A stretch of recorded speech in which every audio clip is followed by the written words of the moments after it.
Aig-Imoukhuede, Professor of Global Governance, Blavatnik School of Government. Now, poor public sector performance remains a major challenge affecting Africa's growth. Now, this is according to the founder and chairman of Africa Initiative for Governance, Aigboje Aig-Imoukhuede. CNBC Africa's Onyi Sunday caught up with him at the launch of the AIG Scholarship Program intended to make a transformational impact on leadership, governance, and public policy. The greatest challenge that is facing African growth, African economic development, and so on, I think lies in public leadership and public governance. And it's not really my recognition. I think many, if not most people, recognize it. McKinsey issued a global report on Africa recently, and they came up with a number of suggestions for what governments should do. But the most striking thing is that they said, look, listen, over and above everything, there is one overarching imperative, which is that the quality of public leadership and governance must be improved. What major obstacle have you identified in Nigeria's public sector, and how do you hope this program will address it? The first thing I think is the talent, the talent pool. Look, I've worked in the private sector.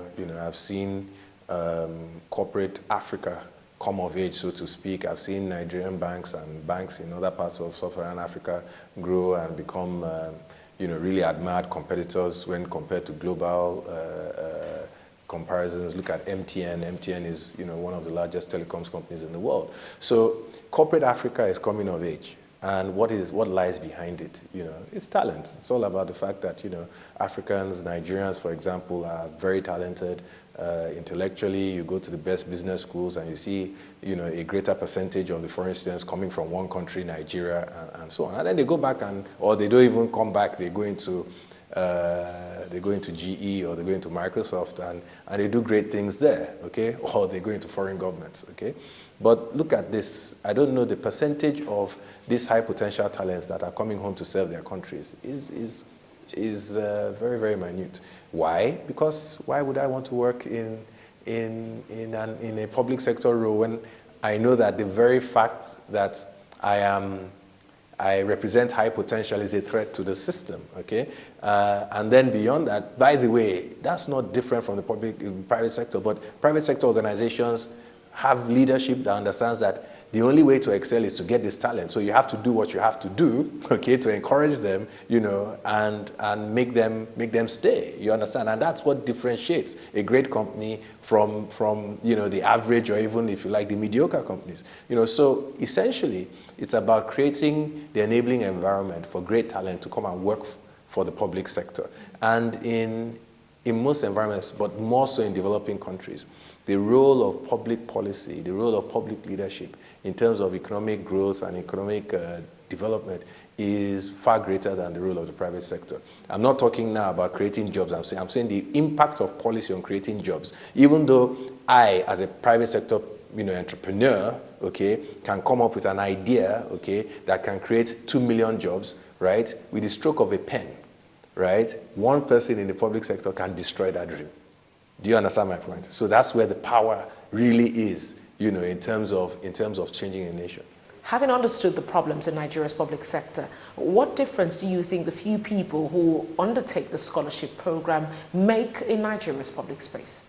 I think the first thing is this, and I love to allude to Singapore. This is not a short-term effort. This is a long-term thing. Okay?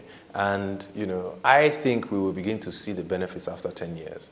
It will take us 10 years to create the critical mass. We are starting with 5 a year, and we're starting with the, Blavatnik School in Oxford, okay? This is a scalable intervention, and I see others coming on board, and I actually see us even, funding with increased amounts, okay? And so, if you think about the Nigerian civil service, I'm talking ministries, parastatals, and we have 200, 250, right? And, MBA from Harvard type people in government at the same time. That is a critical mass. And that type of cohort, that type of grouping right, can make a sustained difference. Now, speaking with former President Olusegun Obasanjo, he identified corruption as a major bane in Nigeria's public sector. How will this program address this age-old problem? Okay, look, any smart person who feels, oh, I can change the world, either public or private sector, right, goes into a public sector that is labeled as corrupt. And you should be thinking two things. One is this, right? I'm going into an environment where if I am not corrupt, okay, I'm going to be the odd man out. I'm going to be the enemy of the system, right? Okay. And therefore, I'll be attacked, you know, I won't have friends, etc., correct? Okay. The other thing is that, you know what, I mean, the other option is that I may be corrupted, okay? And so it's not something that if you think, you know, logically, you should just take on, you know, in terms of I want to work in the public sector that is labeled corrupt, okay? So you need to be prepared.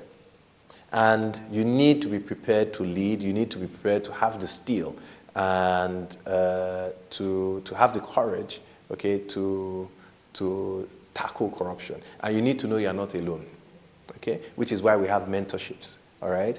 And we will link these scholars to, you know, very reputable, eminent people who have worked in the public sector, who have seen these situations and who have a track record of overcoming corruption, okay? So they need to be helped. And then imagine that you're not alone because you're not the only scholar. There are scholars who went in before you, there are scholars who are going to come after you, and that's why I said you need a critical mass, okay? Almost like you have a fellowship group, you know, who are looking back and looking through these issues and helping themselves. Aigboje Aig-Imoukhuede, founder and chairman of the Africa Initiative for Governance.